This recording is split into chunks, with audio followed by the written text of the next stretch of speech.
Hace más de 2500 años, un texto antiguo predijo la ascensión y caída exacta de los 4 mayores imperios del mundo: Babilonia, Persia, Grecia y Roma. ¿Cómo pudo un manuscrito trazar un mapa de la historia con siglos de antelación? Esta no es una exploración puramente teológica, sino la investigación de una de las predicciones históricas más precisas y detalladas jamás registradas. Vamos a descodificar las visiones y los cronogramas que, según muchos, mapearon el curso de las civilizaciones para entender cómo esto fue posible. Este tema es de extrema relevancia no solo para estudiosos de la teología, sino para cualquier persona interesada en cómo las narrativas antiguas pueden ofrecer una lente para entender el ascenso y la caída de civilizaciones. Las profecías de Daniel abordan patrones de poder, la transitoriedad de los imperios humanos y la búsqueda de un significado mayor en los eventos mundiales. Comprender estas narrativas nos permite evaluar la interconexión entre la fe, la historia y el desarrollo del destino humano, un tema que sigue siendo actual en nuestra era de incertidumbres. En este análisis descifraremos las principales visiones proféticas de Daniel, como la estatua de Nabucodonosor y la visión de las 4 bestias. Investigaremos el contexto histórico en el que Daniel vivió y cómo los eventos de su época se alinean con sus predicciones. También abordaremos la compleja profecía de las 70 semanas, frecuentemente asociada con eventos mesiánicos. Todo será presentado con base en estudios históricos y textuales, buscando claridad y respeto por las diferentes interpretaciones existentes. Mi enfoque es el de un investigador y narrador dedicado a los textos antiguos y sus implicaciones históricas y espirituales. Con años de estudio enfocados en la escatología e historia bíblica, mi objetivo es presentar esta información compleja de una manera accesible y equilibrada, sin imponer una única doctrina, sino proporcionando las herramientas para que puedas formar tu propia comprensión informada. El enfoque estará siempre en la evidencia textual y en el registro histórico disponible. Para comprender verdaderamente la magnitud de estas profecías, es necesario primero sumergirse en el mundo en el que Daniel vivió. Un mundo de poder imperial, exilio y una tensión constante entre la fe de un pueblo cautivo y la cultura dominante de sus conquistadores. Es en este caldero de desesperación y esperanza, en el corazón del imperio más poderoso de la época, donde comenzaron a manifestarse las primeras y más impactantes visiones. En el siglo VII a.C., el imperio neobabilónico, bajo el mando del rey Nabucodonosor II, era la superpotencia indiscutible del Medio Oriente. Tras la conquista del reino de Judá, Jerusalén fue subyugada y, como era costumbre, los babilonios llevaron cautivos a los jóvenes más brillantes y prometedores de la nobleza judía. El objetivo era asimilarlos a la cultura babilónica, entrenarlos en su literatura y ciencia y transformarlos en servidores leales del imperio, erradicando su identidad original. Entre estos jóvenes estaba Daniel, cuyo nombre hebreo significa Dios es mi juez. Junto con sus compañeros, Ananías, Misael y Azarías, fue llevado a la capital, la magnífica ciudad de Babilonia. Este entorno era un choque cultural y espiritual. Babilonia era un centro de politeísmo, astrología y prácticas que entraban en conflicto directo con los preceptos monoteístas de la fe hebrea. La presión para conformarse era inmensa, comenzando por la propia comida de la mesa del rey. La narrativa bíblica destaca que Daniel y sus amigos se negaron a contaminarse con las exquisiteces reales, que probablemente eran ofrecidas a ídolos o no seguían las leyes alimentarias judías. Esta primera prueba de fidelidad, aparentemente pequeña, estableció un precedente para su conducta futura. Demostraron una sabiduría y una salud superiores, incluso con una dieta simple, lo que les garantizó el respeto y la atención de las autoridades babilónicas, probando que su fuerza provenía de una fuente superior. Esta posición única dentro de la corte babilónica dio a Daniel acceso directo al epicentro del poder mundial. No era solo un cautivo, sino un consejero entrenado en la academia más alta del imperio. Esta dualidad de identidad, un servidor fiel a Dios operando dentro de una estructura de poder pagana, es fundamental para entender sus profecías. Tenía la perspectiva de un extranjero y la visión de un profeta, lo que le permitió ver más allá de la gloria efímera del imperio que servía. Fue en este contexto de poder y tensión que el propio rey Nabucodonosor tuvo un sueño perturbador que ninguno de sus sabios, magos o astrólogos pudo descifrar. El sueño lo dejó tan agitado que amenazó con ejecutar a todos los consejeros del reino. Era una crisis que el conocimiento humano no podía resolver, abriendo el escenario para una revelación de naturaleza divina, un enigma que solo el joven exiliado de Judá sería capaz de resolver. El rey Nabucodonosor exigió no solo la interpretación de su sueño, sino que sus sabios primero le dijeran cuál había sido el sueño.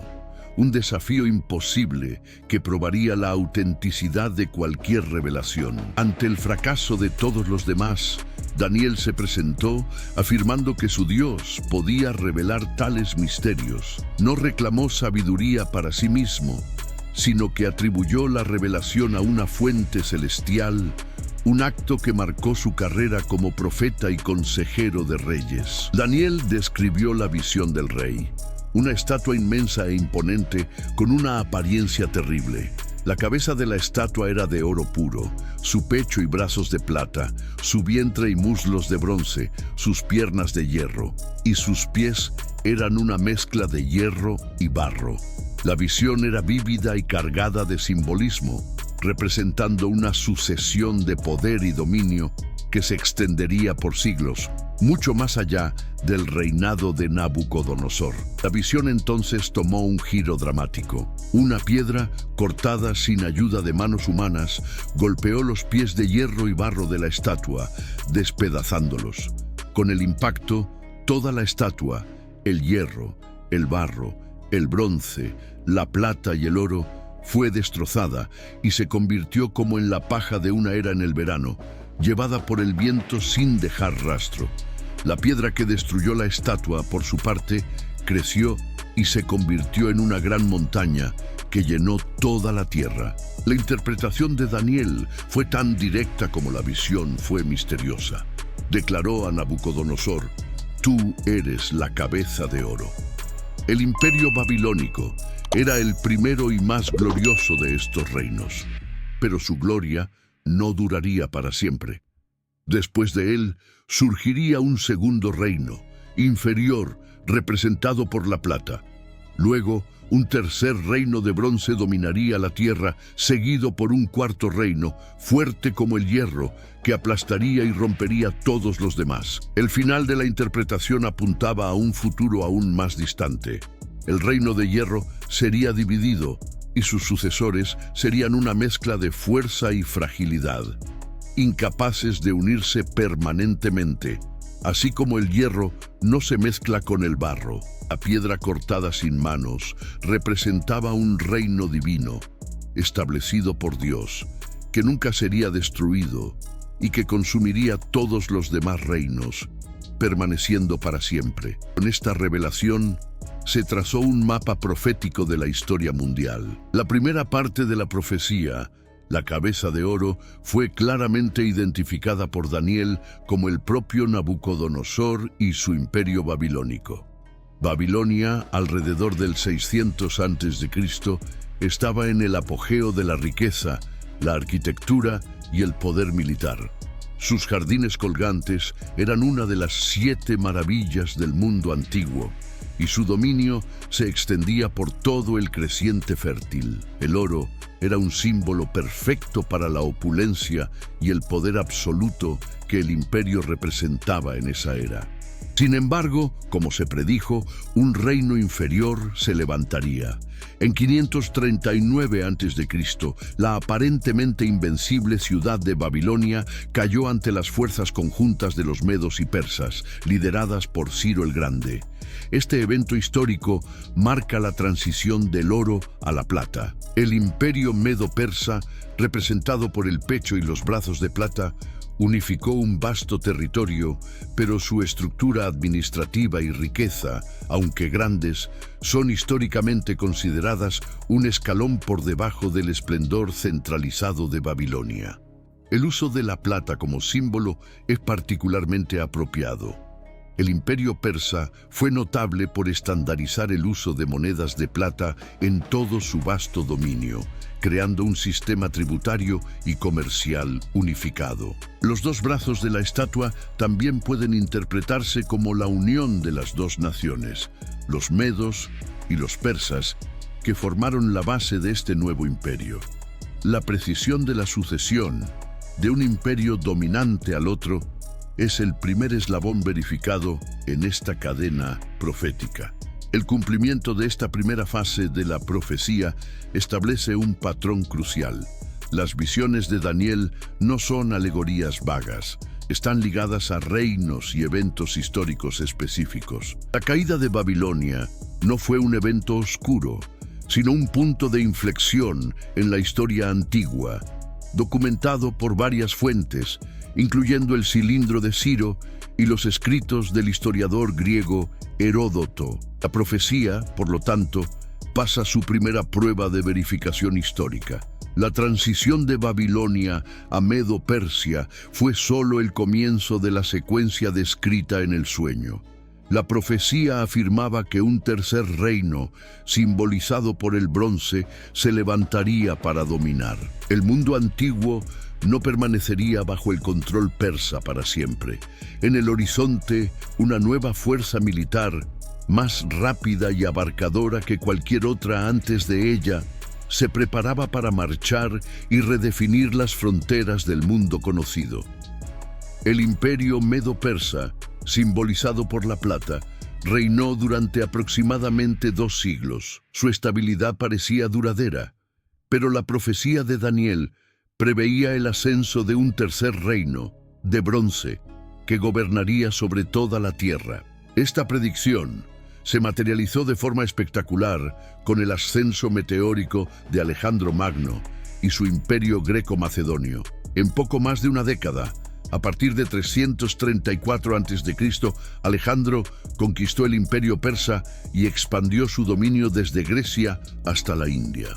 El bronce en la antigüedad era el metal principal para la fabricación de armamentos y armaduras. Los ejércitos griegos, con sus cascos, escudos y corazas de bronce, eran una fuerza militar formidable y tecnológicamente avanzada para la época. El simbolismo del bronce encaja perfectamente con la naturaleza militarista y la rápida expansión del imperio de Alejandro. Su dominación fue tan completa que la cultura y la lengua griegas, el helenismo, se extendieron por todo el mundo conocido. La profecía afirmaba que este reino de bronce dominaría sobre toda la tierra, una descripción que se alinea con la vastedad sin precedentes del imperio de Alejandro. Aunque no conquistó literalmente el globo entero, su imperio fue el mayor que el mundo occidental había visto hasta entonces, uniendo Occidente y Oriente de una manera nunca antes imaginada. La influencia helenística perduró durante siglos, mucho después de la muerte de su fundador. El cumplimiento de esta parte de la profecía es, para muchos estudiosos, uno de los puntos más fuertes del análisis del libro de Daniel y las profecías cumplidas. La sustitución del imperio persa por el griego es un hecho histórico incuestionable.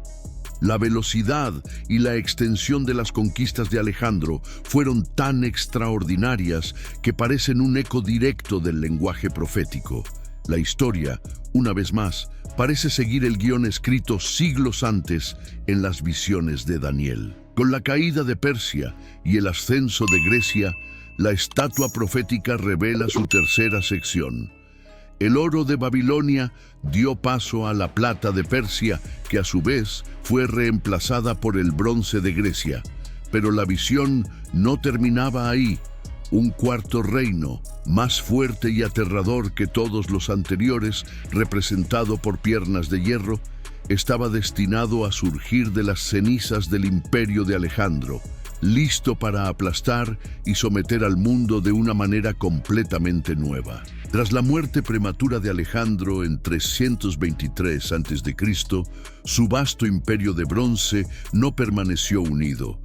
Fue dividido entre sus generales, los diádocos, resultando en varios reinos helenísticos que guerrearon entre sí durante décadas. Mientras estas potencias se debilitaban, una nueva fuerza estaba creciendo en el oeste, en la península itálica. La República Romana, con su disciplina militar implacable y su ingeniería de guerra, comenzó a expandir su poder de manera inexorable. Este es el cuarto reino de la profecía, el imperio de las piernas de hierro.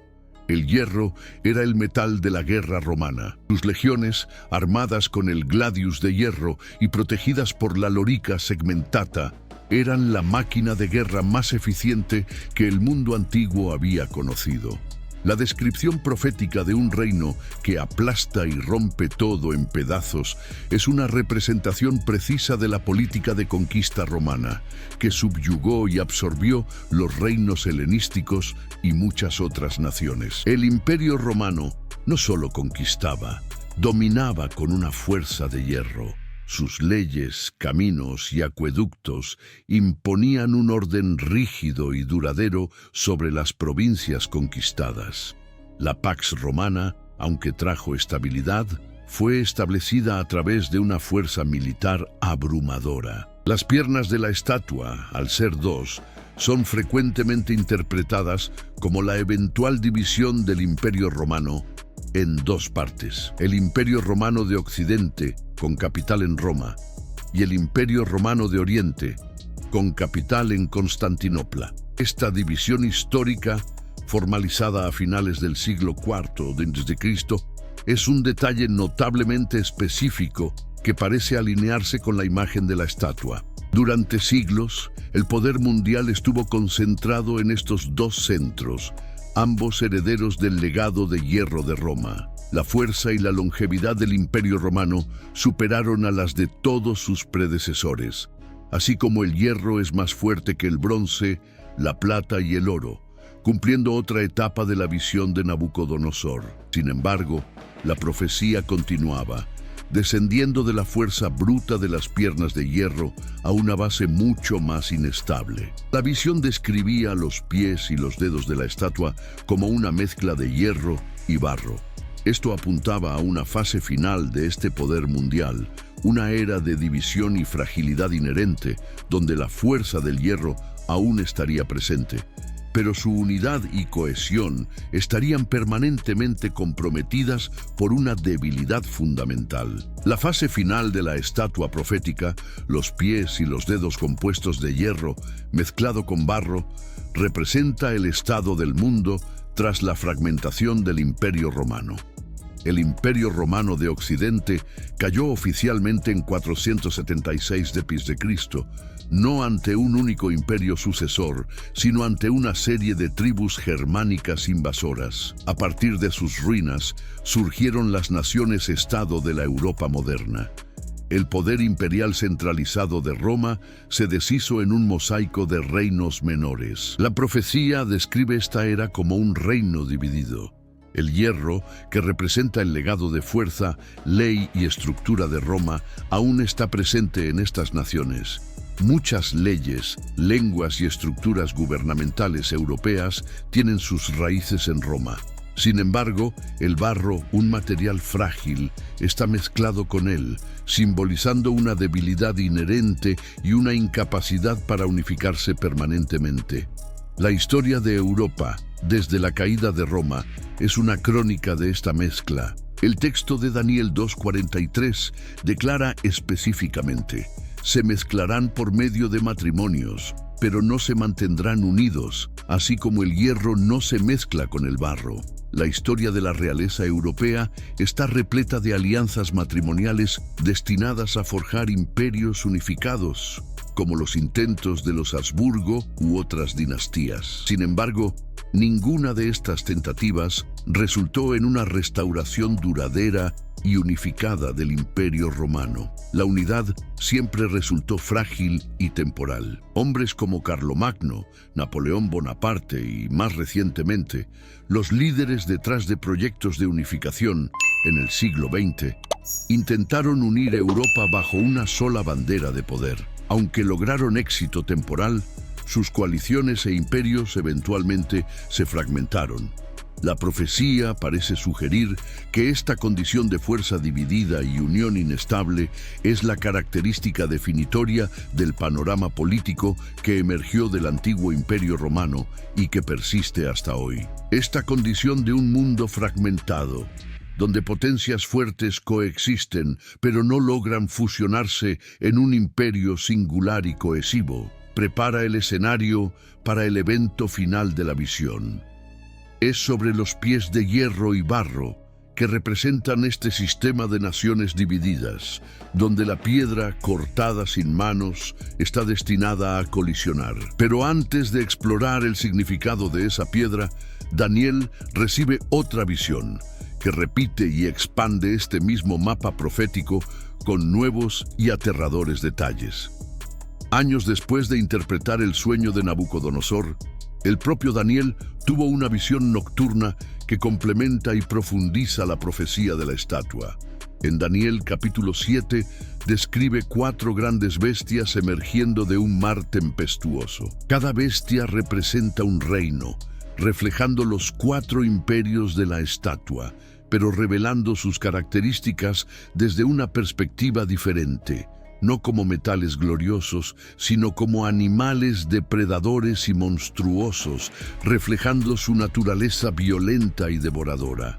La primera bestia era como un león con alas de águila, un símbolo frecuentemente asociado a Babilonia.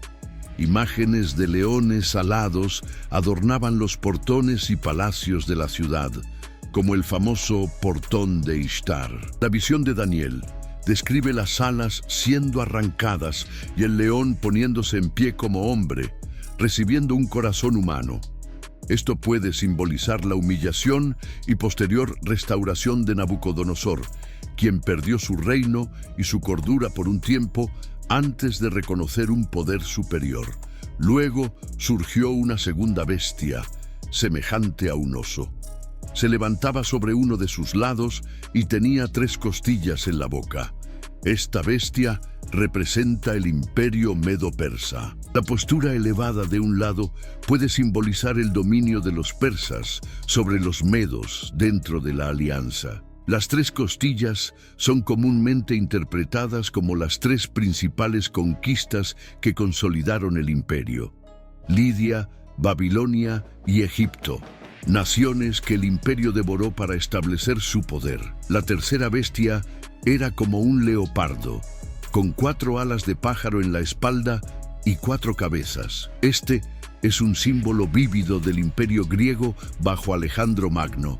El leopardo es conocido por su velocidad, y las 4 alas enfatizan la rapidez sin precedentes de sus conquistas. Las 4 cabezas son una representación profética impresionante de la división del imperio de Alejandro entre sus 4 generales: Casandro, Lisímaco, Ptolomeo y Seleuco, tras su muerte. Si encuentras valioso este análisis del libro de Daniel y las profecías cumplidas, deja un comentario con tu perspectiva sobre estos paralelos históricos. Finalmente, Daniel vio una 4ª bestia descrita como aterradora, espantosa y extraordinariamente fuerte. Era diferente de todas las demás, con grandes dientes de hierro, y devoraba, aplastaba y pisoteaba lo que quedaba. Esta bestia, que corresponde al Imperio Romano de hierro, era tan terrible que no podía compararse con ningún animal conocido. Y fue a partir de esta bestia que la visión de Daniel se enfocó en un detalle aún más específico y misterioso. La descripción de la 4ª bestia, el Imperio Romano, continúa con un detalle crucial. Poseía 10 cuernos. En el simbolismo profético bíblico, los cuernos a menudo representan reyes o reinos, indicando poder y autoridad. Estos 10 cuernos son ampliamente interpretados como los reinos o naciones que surgieron de la desintegración del Imperio Romano de Occidente, las mismas naciones que componen la fase de los pies de hierro y barro de la estatua, como los ostrogodos, visigodos, francos y otros. Mientras Daniel observaba los 10 cuernos, algo nuevo y siniestro apareció. Otro cuerno, pequeño, surgió entre los 10 primeros. A medida que crecía, arrancó 3 de los cuernos originales por la raíz. Este cuerno pequeño tenía características únicas. Poseía ojos como los de un hombre y una boca que hablaba con gran arrogancia. Su ascenso estaba ligado a la destrucción de otros poderes y a una actitud de desafío y blasfemia contra lo divino. La identidad de este cuerno pequeño ha sido objeto de un intenso debate teológico e histórico durante siglos. Se han propuesto diversas interpretaciones. Algunos historiadores lo identifican con figuras específicas de la antigüedad, como Antíoco IV Epífanes, un rey seleucida que persiguió brutalmente a los judíos en el siglo II a.C. y profanó el templo de Jerusalén. Esta visión entiende que la profecía tuvo un cumplimiento localizado y ya ocurrido. Otras interpretaciones, especialmente dentro de la escatología cristiana, ven al cuerno pequeño como un poder o figura que surge tras la caída de Roma y opera a lo largo de la historia, a menudo asociado con un sistema político religioso. Una tercera línea de pensamiento, la futurista, proyecta el cumplimiento de esta profecía hacia el fin de los tiempos, identificando al cuerno pequeño con la figura del anticristo, un líder mundial que surgirá antes del establecimiento del reino final de Dios. Independientemente de la interpretación específica, el perfil trazado en Daniel es claro. Se trata de un poder que surge dentro de la estructura del antiguo Imperio Romano, que subyuga a otros reinos, que se exalta y habla contra Dios, y que persigue a aquellos que permanecen fieles. Esta figura enigmática se convierte en un actor central en el drama profético. Y para entender su tiempo de actuación, Daniel recibe una de las profecías más precisas e impresionantes de toda la Biblia, un cronograma divino medido en semanas. Mientras Daniel estaba en oración, preocupado por el futuro de su pueblo aún en el exilio, el ángel Gabriel se le apareció trayendo una de las revelaciones más detalladas y cronológicamente específicas de todo el texto bíblico, la profecía de las 70 semanas, registrada en Daniel capítulo 9. Esta profecía establece un cronograma de 490 años, o 70 semanas de años, decretado para el pueblo judío y para la ciudad de Jerusalén, con el fin de cumplir 6 propósitos redentores. La profecía se divide en 3 partes distintas. Primero, un período de 7 semanas o 49 años, durante el cual Jerusalén sería reconstruida, incluyendo sus plazas y muros, aunque en tiempos de angustia. Luego, un período continuo de 62 semanas o 434 años. Sumando las 2 primeras partes, tenemos un total de 69 semanas o 483 años que se extenderían desde un punto de partida específico hasta la llegada de una figura central. El punto de partida para esta cuenta regresiva profética es la orden para restaurar y reconstruir Jerusalén. Históricamente, varios decretos persas permitieron el retorno de los judíos, pero el más completo, que otorgó a Nehemías autoridad para reconstruir los muros y restaurar el gobierno cívico, fue el decreto del rey Artajerjes Longímano, emitido alrededor de 445 o 444 a.C. Este decreto es ampliamente considerado por muchos estudiosos como el punto cero de la profecía. El clímax de las primeras 69 semanas, o 483 años, es la llegada del ungido, la palabra hebrea Mashiach o Mesías. La profecía afirma que tras este período, el Mesías sería cortado o muerto y no tendría nada. Esta es una predicción impresionante que no solo marca un tiempo para la venida de una figura mesiánica, sino que también predice su muerte violenta. La precisión matemática de esta profecía la convierte en un punto focal para la apologética y el estudio del cumplimiento profético. Esto deja una semana final, la 70ª semana, o un periodo de 7 años, separada de las otras 69. Lo que sucede dentro de esta última semana y cuándo ocurre ha sido una fuente de gran discusión teológica. Pero el viaje a través de las primeras 69 semanas nos lleva directamente del Imperio Persa al corazón de los eventos registrados en el Nuevo Testamento, conectando la profecía del Antiguo Testamento con la historia que moldeó el cristianismo. Al aplicar el cronograma profético de las 69 semanas, o 483 años, a partir del decreto de Artajerjes, alrededor de 445 a.C., llegamos a un periodo notablemente significativo en la historia mundial. Utilizando el calendario profético de 360 días por año, común en textos antiguos, los 483 años o 173.880 días nos llevan al inicio del primer siglo de la era común, precisamente en la época en que Jesús de Nazaret inició su ministerio público en Judea. La profecía preveía que el ungido se manifestaría al final de este período. Dentro de la teología cristiana, este evento se identifica con la entrada triunfal de Jesús en Jerusalén pocos días antes de su crucifixión. Este momento, registrado en los 4 evangelios, es visto como el cumplimiento exacto en el cual Jesús se presentó públicamente a Israel como el Mesías prometido. La precisión del cálculo que vincula un decreto persa con un evento específico siglos después es considerada una evidencia poderosa. La profecía continúa, afirmando que después de las 62 semanas, el ungido será muerto. Esto se alinea perfectamente con la narrativa de la crucifixión de Jesús, que ocurrió poco después de su manifestación pública. Y no tendrá nada, pero no por sí mismo, se interpreta como una referencia a la naturaleza sacrificial de su muerte, una muerte que no fue por sus propios crímenes, sino en favor de otros, un pilar de la doctrina cristiana de la expiación. Poco después de la muerte del Mesías, la profecía de Daniel 9:26 prevé que el pueblo de un príncipe que vendrá destruirá la ciudad y el santuario. Esta predicción encontró su cumplimiento histórico y devastador en el 70 de Cristo, cuando las legiones romanas, bajo el mando del general Tito, sitiaron y destruyeron Jerusalén, incluyendo el segundo templo.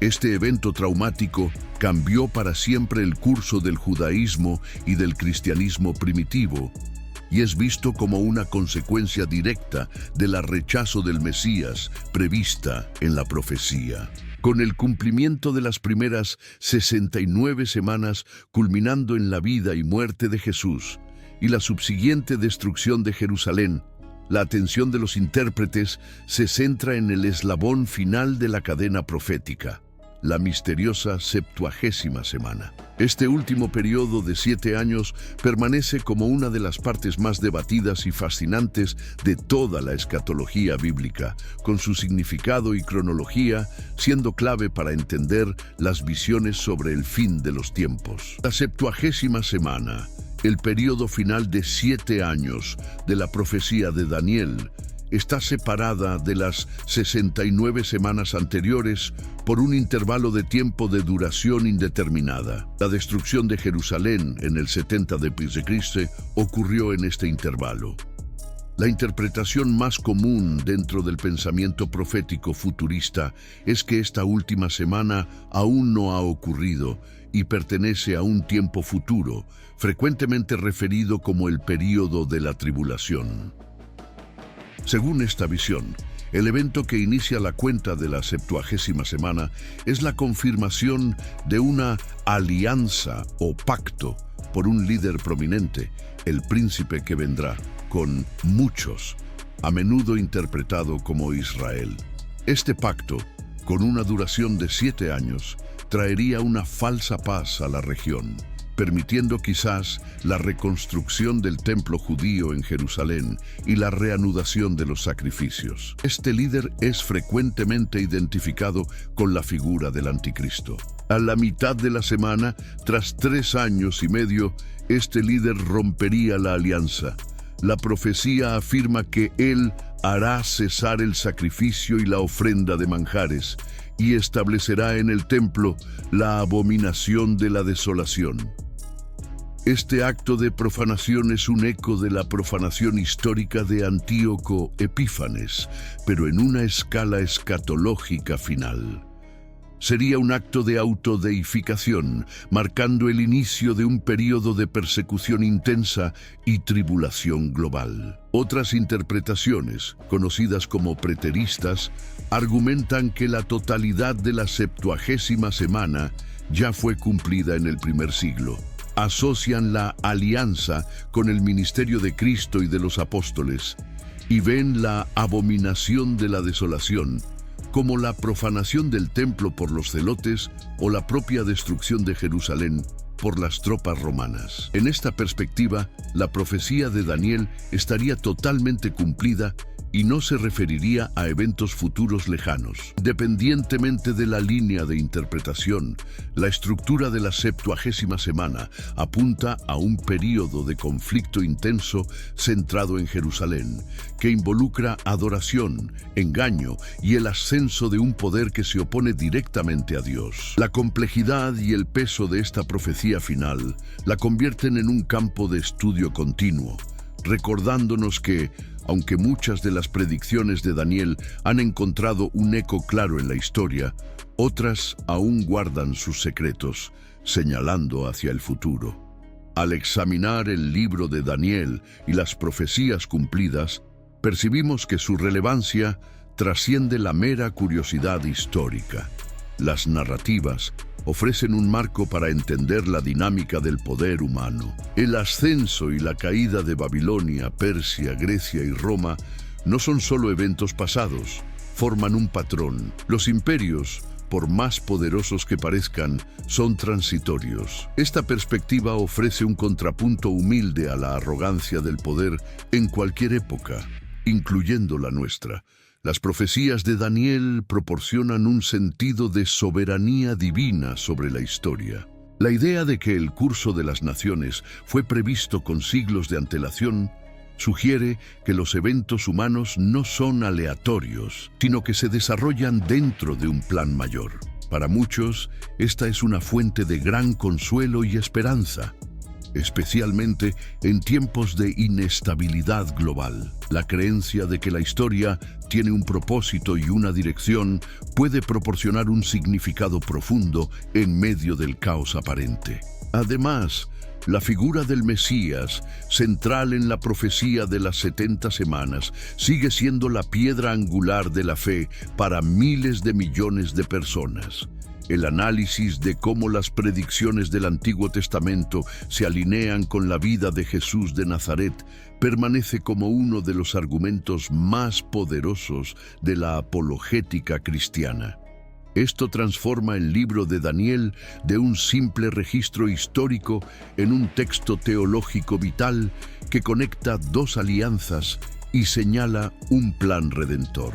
Hoy, vivimos en un mundo que refleja la descripción de los pies de hierro y barro, un sistema global de naciones fuertes pero divididas, incapaces de una unión duradera. Las tensiones geopolíticas, las alianzas inestables y la búsqueda constante de poder reflejan la condición descrita en la profecía. Estudiar Daniel nos anima a mirar los eventos actuales con una lente histórica y profética, buscando patrones y comprendiendo las fuerzas mayores que pueden estar en juego tras bambalinas. Finalmente, la relevancia contemporánea de Daniel reside en su mensaje final de esperanza. todas las profecías, desde la estatua hasta las bestias, culminan en el establecimiento de un reino eterno que no puede ser sacudido. La piedra cortada sin manos. Esta promesa de una resolución final para el conflicto humano y el establecimiento de una justicia duradera ofrece una perspectiva de futuro que trasciende las fallas y la transitoriedad de los reinos de este mundo. Para aplicar el conocimiento adquirido con este estudio, el primer paso práctico es la lectura atenta del propio libro de Daniel. Reserva un tiempo para leer los capítulos proféticos, especialmente los capítulos 2, 7, 8, 9 y 11, con una mirada crítica y abierta. Compara las narrativas con los registros históricos de los imperios babilónico, medo-persa, griego y romano. La familiaridad con el texto fuente es la base para cualquier comprensión más profunda. Como recurso adicional, considera explorar obras de historiadores antiguos como Heródoto y Flavio Josefo, que documentaron muchos de los periodos y eventos abordados en las profecías. Consultar atlas bíblicos y cronologías históricas también puede ayudar a visualizar el ascenso y la caída de los imperios y a situar los eventos en el tiempo y el espacio. Para un enfoque más teológico, existen diversos comentarios bíblicos que exploran las diferentes líneas de interpretación profética. Es fundamental ser realista sobre los resultados del estudio profético. El objetivo no es predecir el futuro con certeza absoluta, ni marcar fechas en un calendario. El valor reside en comprender los patrones históricos, el mensaje teológico y fortalecer la comprensión de la narrativa bíblica en su conjunto. Las diferentes interpretaciones muestran que hay espacio para el debate y la humildad. La certeza absoluta es rara, pero la sabiduría y la perspectiva son alcanzables. Este viaje a través de las profecías de Daniel ha despertado tu interés. Te invito a compartir tus reflexiones en los comentarios. ¿Cuál parte de la profecía consideras más impresionante? ¿Hay alguna interpretación que resuene más contigo? El diálogo constructivo enriquece la comprensión de todos y nos ayuda a explorar estos textos profundos de manera más completa. Tu perspectiva es una parte valiosa de esta conversación continua. En conclusión, el libro de Daniel permanece como un testimonio monumental de la interacción entre la historia humana y el plan divino. Sus profecías, muchas de las cuales han encontrado un cumplimiento asombrosamente preciso en los anales de la historia, nos invitan a mirar más allá del presente y a considerar que los reinos de este mundo son temporales. El mensaje final no es de miedo, sino de esperanza, el de que, al final, la historia se inclina hacia un reino de justicia, paz y permanencia. Para aplicar este conocimiento de manera práctica y enriquecedora, el enfoque debe ser metódico y paciente. Inicia un estudio personal enfocándote en un solo arco profético a la vez, como la estatua de Nabucodonosor o las 70 semanas. Utiliza herramientas de estudio confiables, comparando los pasajes bíblicos con registros históricos seculares para validar los cumplimientos. Anota tus descubrimientos y, sobre todo, las preguntas que surjan, pues son ellas las que guiarán un profundizamiento genuino. Para profundizar tu investigación, busca recursos que valoren la precisión histórica y teológica. Los comentarios bíblicos escritos por estudiosos que analizan el contexto lingüístico y cultural de la época son herramientas valiosas. Obras de historiadores como Flavio Josefo o incluso fuentes griegas y romanas pueden proporcionar una visión externa sobre los imperios descritos por Daniel. Las academias y seminarios teológicos también suelen ofrecer materiales de estudio de alta calidad, proporcionando una base sólida y equilibrada. Es fundamental mantener expectativas realistas sobre los resultados de este estudio. La comprensión de las profecías no es un evento instantáneo, sino un proceso gradual de aprendizaje y reflexión. El objetivo no es convertirse en un vidente, sino fortalecer la percepción sobre la soberanía y el plan divino a lo largo de la historia. Entiende que algunos pasajes permanecerán abiertos a interpretaciones y que la humildad es la principal herramienta del verdadero buscador. Al reflexionar sobre la increíble precisión de los eventos predichos, surge una pregunta. ¿Cuál de las profecías cumplidas de Daniel resuena más con tu comprensión de la historia y la espiritualidad? ¿La caída de Babilonia, el ascenso de Alejandro Magno o la cronología que señala al Mesías? Comparte tu perspectiva en los comentarios a continuación.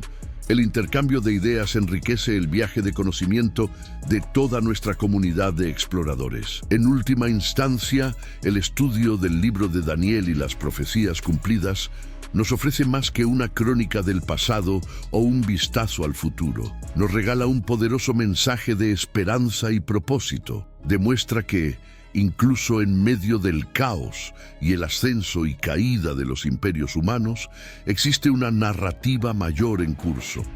Un tapiz tejido con precisión, que nos invita a confiar en que la historia tiene un autor.